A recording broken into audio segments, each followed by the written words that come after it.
Assalamualaikum warahmatullahi wabarakatuh. Perkenalkan, nama saya Siti Rohana dengan NIM 1921032 dari kelas 198A.11. Di sini saya ingin mempresentasikan artikel yang berjudul Anti Korupsi Hanya Wacana Tanpa Tindakan.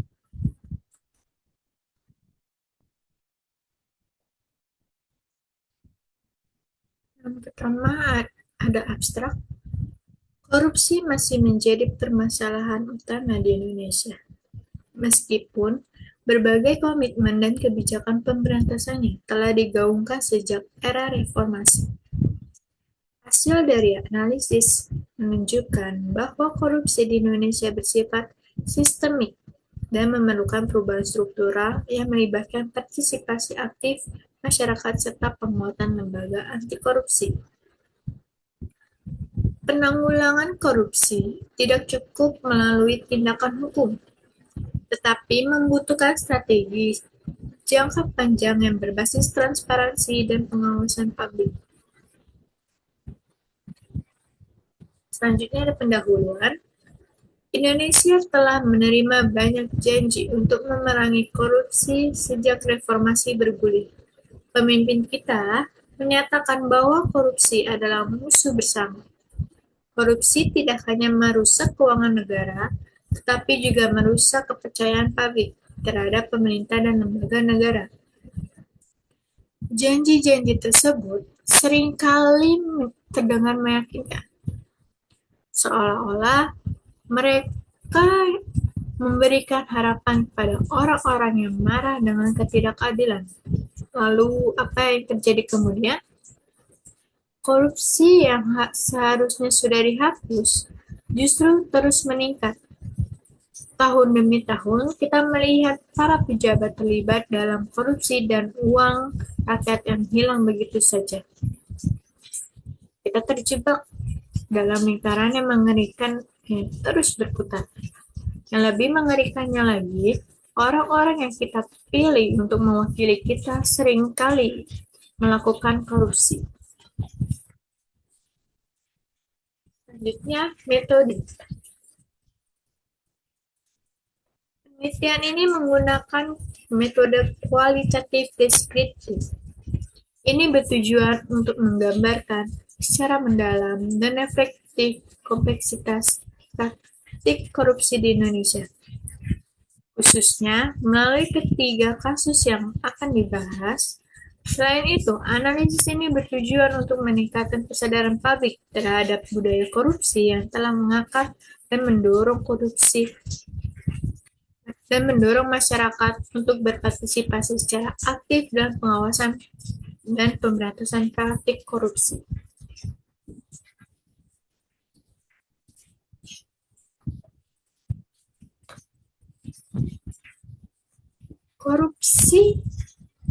Kasus korupsi yang mencengangkan terus mengguncang masyarakat Indonesia dalam beberapa tahun terakhir. Jumlah kasus ini menunjukkan betapa kuat dan luasnya praktik korupsi di negeri ini. Bahkan di lembaga yang seharusnya bertanggung jawab untuk mencegahnya seperti KPK. Fenomena ini menunjukkan betapa budaya korupsi telah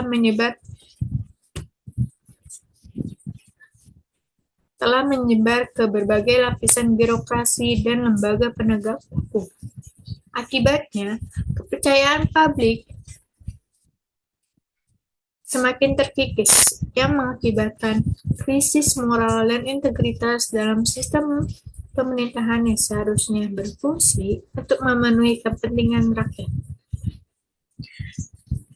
Pada kali ini, kasus-kasus yang akan dibahas itu yang pertama ada kasus korupsi PT Pertamina, yang kedua ada kasus suap Harun Masiku, yang terakhir adalah kasus pungli di rutan KPK.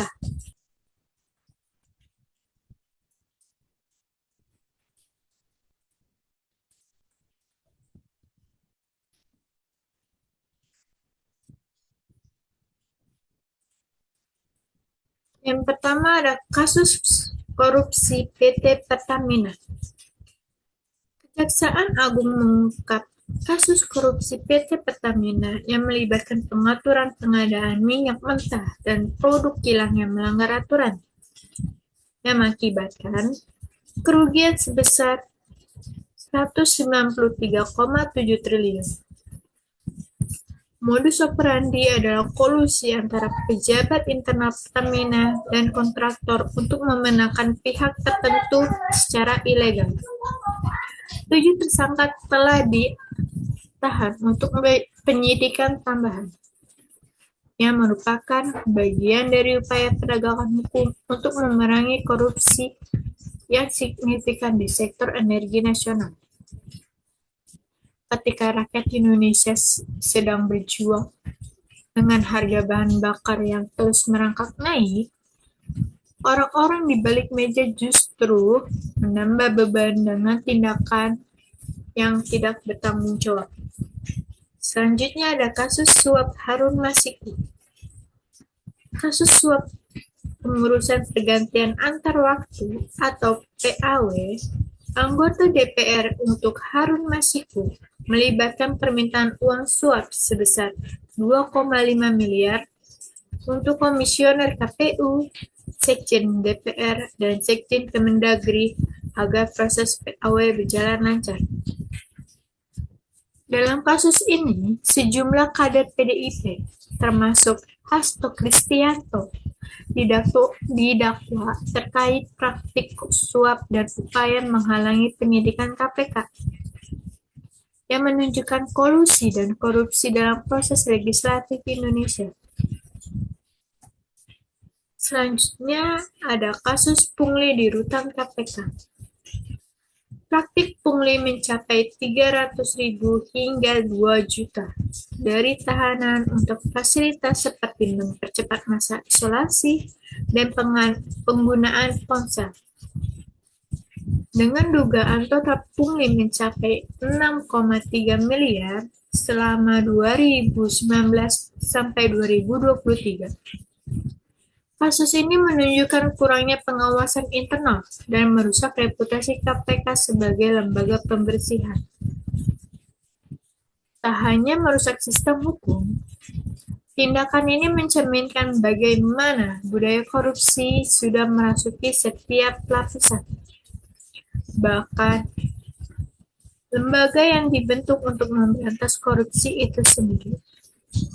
Rakyat merasa cemas karena ternyata tempat yang seharusnya menjadi simbol penegakan hukum justru dipenuhi dengan praktik-praktik yang memalukan. Kasus-kasus yang disebutkan tadi jelas menunjukkan bahwa beberapa korupsi sudah merajalela di Indonesia, bahkan melibatkan institusi yang seharusnya menjaga masyarakat.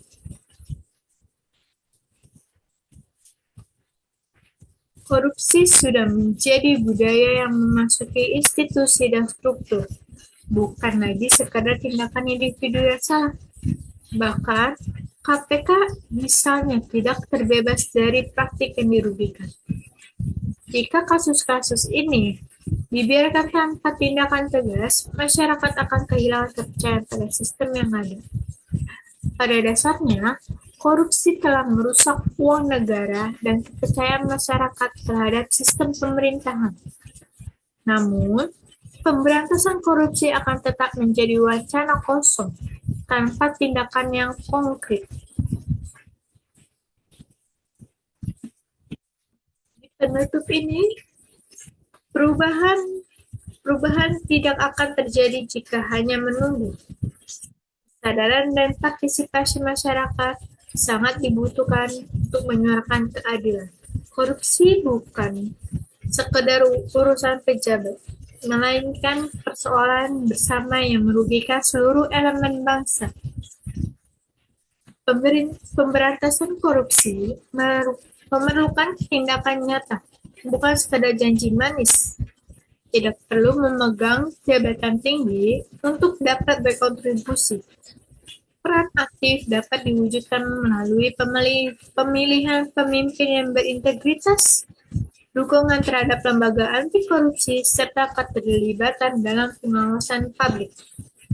Kesimpulannya, upaya anti korupsi di Indonesia seringkali hanya menjadi slogan tanpa bukti nyata.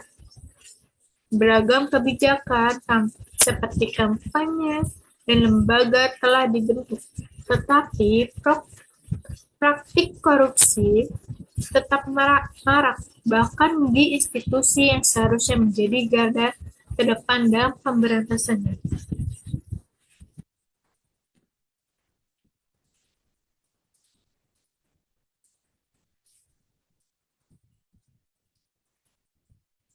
Sekian, terima kasih. Bila ada salah kata dalam pengucapan, mohon maaf. Assalamualaikum warahmatullahi wabarakatuh.